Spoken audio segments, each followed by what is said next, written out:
Tonight we are looking at 3 horrifying caving stories that went horribly wrong. In Abkhazia, a descender locks shut in midair. In Hungary, a rope left 10 years ago finds a diver's valves. And in Yorkshire, the cold arrives long before the rescuers. As always, viewer discretion is advised. This is Cavern Depths. The first story begins now, and it starts the way they all do, with a plan. On July 3rd, 2026, Pavel Orlov and Vera Kravitz put their hands on cold, wet stone at the entrance of Sarma, one of the 5 deepest caves on Earth. The shafts drop 1,700 meters through the ARABIKA toward the Black Sea. The mountain is limestone all the way down, and so is the silence. You hear your own rope before anything else. The rock ran at 4 degrees. Their call-out time was 16 hours out. What does a cave this deep ask of you? Patience, mostly, and knots you can trust. Pavel was 45, a Sochi caver who had rigged expedition pitches for 20 years and who had promised his daughter a photograph from every camp since she was 6. Vera was 49, a Kiev engineer on her 4th ARABIKA season, the one who carried the spare myons nobody else remembered. Her habit was the knot audit. Touch every knot on the rig out loud on the way down, every trip, because a knot you have not touched is a rumor. Sarma is rigged in long drops joined by knots. No single rope reaches this deep. The plan was a gear haul to the camp at 400 meters, 11 pitches down, 12 hours underground, back up the same ropes. What they didn't know, the rope on the big pitch had been rigged in a hurry the season before, and its joining knot sat in the worst possible place. They dropped into the first shafts at 7 in the morning. The early pitches ran like clockwork, racks hissing, ropes creaking under load, stones clattering away into a dark that returned no echo, the drip of meltwater ticking on their helmets. At the big pitch, 3 hours in and on schedule, Pavel went first with a tackle bag on his hip. What he didn't know, the joining knot hung free in space, 110 meters up and 80 meters above the floor, with nothing to stand on while he passed it. Halfway through the knot pass, that is when the routine failed him, because the tackle bag swung as he transferred his weight, and the loaded rope rolled into his descender at an angle it was never built to take, and the device shut on it like a jaw. He was not falling. He was jammed. His full weight sat on a locked rack he could not open, in midair, with the floor 80 meters below and the knot inches from his fist. Here is what you need to understand about a knot pass. For 30 seconds, you untie yourself from a rope and tie onto it again, in the air. Nothing else in caving asks that of you while hanging. And a jammed device turns those 30 seconds into however long your arms last. So what actually kills a caver hanging in a harness? Not the drop, the harness itself. An upright, motionless hang pulls the blood away from the heart, and this is where a rescue stops being about the rope and becomes about the clock. Panic pulled at the locked rack. The device had failed. His legs went numb. The bag kept swinging. Because this is the arithmetic of suspension. 20 minutes upright starts shutting a body down, 60 puts you in a hospital, and Vera was 90 meters above him. Watch 20 years of rigging turn into one slow sequence. Pavel got his foot loop under him first, stood up in it, and took his own weight off the rack, because a jammed device only opens when nothing is pulling on it. Then he cut the tackle bag loose and listened to it fall for 4 seconds. Put yourself on that rope for 1 minute of it. A locked device at your chest, 80 meters of air under your boots, a knot you can touch but cannot pass, and the arithmetic of legs that stopped reporting 15 minutes ago. Could you stand up in a foot loop with numb legs? He did it 11 times, resting between each, and that is the whole story. It took him 2 hours to open the rack, pass the knot, and get his weight back onto a rope that ran. Vera came down on a parallel line with sugar and dry gloves, and they sat below the knot 40 minutes before either trusted a descender again. The expedition report recorded a descender jammed at a mid-air knot pass, 2 hours suspended at 110 meters, and a self-rescue it called textbook. Stand, unload, open, pass. The big pitch is re-rigged now with a ledge rebelay above the join, so nobody passes that knot hanging. One of the 5 deepest caves on Earth still drops at 1,700 meters under the ARABIKA. A knot you have not touched is a rumor, Vera still teaches, and the course adds Pavel's line. A knot in midair is where a rack failed him at 110 meters. The report recorded 2 hours on a locked rack. He survived every minute, and the tackle bag is still down there. You're watching Cavern Depths, And this is the second story of the night. On June 14, 2026, Kata Varga and Denis Farkas walked down a stairwell under a Budapest hillside into Molnár, János, the longest thermal water cave in the world, a flooded system running warm and clear directly beneath the capital city. The water sits at 27 degrees, and a twin tank rig buys you 40 minutes of air down there. That warmth is the only kindness. Their gas plan ran 40 minutes. Kata was 30, a Budapest instructor with 500 cave dives behind her. She had trained half the city's cave divers, and she had promised her mother a message from the surface after every dive, which she had never once skipped.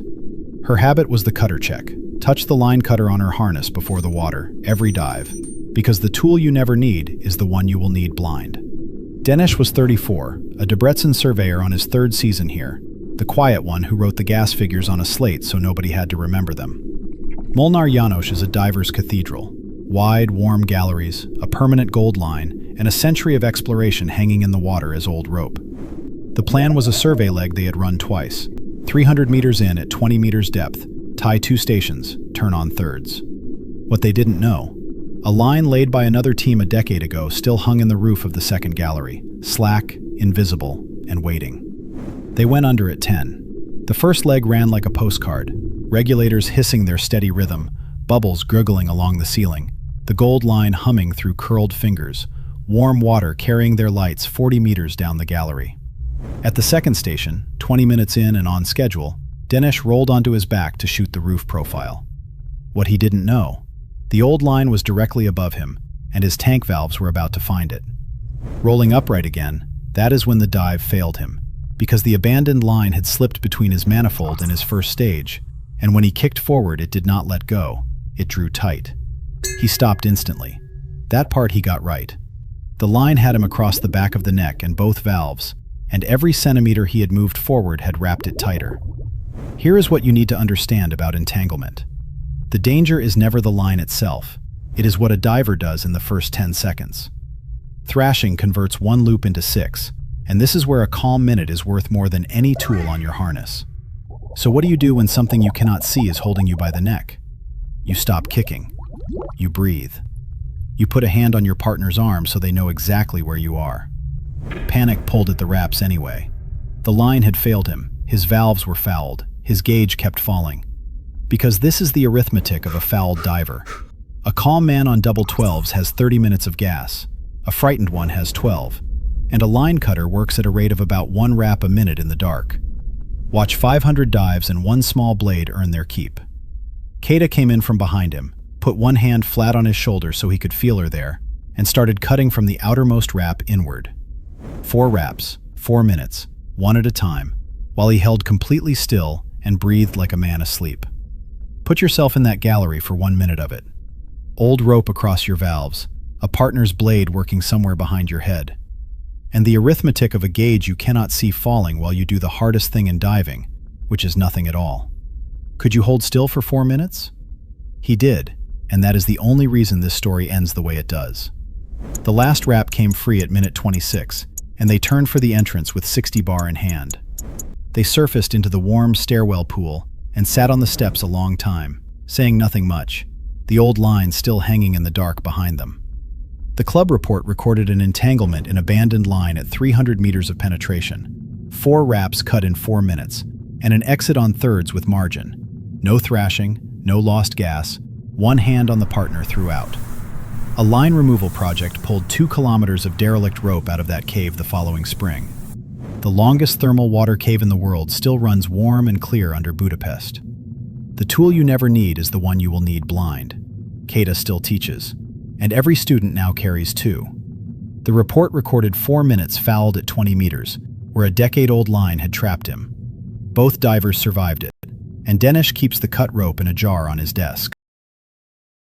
You're watching Cavern Depths, and tonight's final story is the one they still talk about.